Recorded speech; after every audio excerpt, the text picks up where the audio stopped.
স্বামী এমন একটা সম্পদ, স্বামী এমন একজন মানুষ যে তার সাথে যখন দ্বন্দ্ব লাগে মনে হয় তাকে আমি দেখব না, কিন্তু তার সাথে যখন মিল মোহাব্বত সৃষ্টি হয় তখন মনে হয় তাকে ছাড়া আমি থাকতে পারবো না। এই জন্য প্রিয় বোন, আমি তোমাকে বলছি, সামান্য স্বামীর আঘাত পেয়ে স্বামীকে কষ্ট দিবে না। তুমি ধৈর্য ধারণ করো, স্বামীকে ভালোবাসা দাও, দেখবে স্বামী তোমার জন্য একদিন পাগল হয়ে যাবে। চাচা হেনা কোথায়?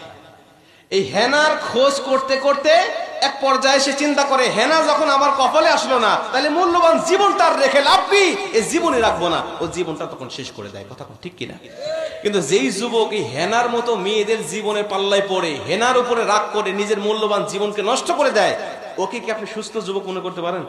ওর মতো বুদ্ধিহীন, ওর মতো নির্বোধ, ওর মতো মস্তিষ্কের ভারসাম্যহীন যুবক দ্বিতীয়টা কেউ হতে পারে না। কারণ ও যদি সত্যি যুবকটা ভালো হতো, ও যদি বুদ্ধিমান হতো, তাহলে ও চিন্তা করতো হেনার মতো চরিত্রের মেয়েদের সাথে রাগ করে আমার মূল্যবান জীবনটা নষ্ট করব না, আমার জীবনটা এত সুন্দর করে তৈরি করব, ওই হেনার মতো মেয়েরা যেন ধুকে ধুকে আমার সুন্দর ভবিষ্যৎ দেখে, আমার সুন্দর জীবন দেখে, আমার উজ্জ্বল জীবন দেখে ও যেন নিজেই ধুকে ধুকে মরতে থাকে। কথা ঠিক কিনা?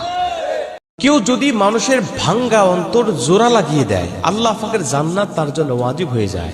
নবীজি বলেন, কেউ যদি জোড়া অন্তর ভেঙে দেয়, আল্লাহ পাকের জাহান্নাম তার জন্য ওয়াজিব হয়ে যায়। সিদ্ধান্ত আপনার, আপনি কি করবেন? মানুষের সম্পর্কের মাঝে ফাটল ধরাবেন, নাকি ফাটল ধরা সম্পর্কটাকে আপনি জোড়া লাগিয়ে দিবেন?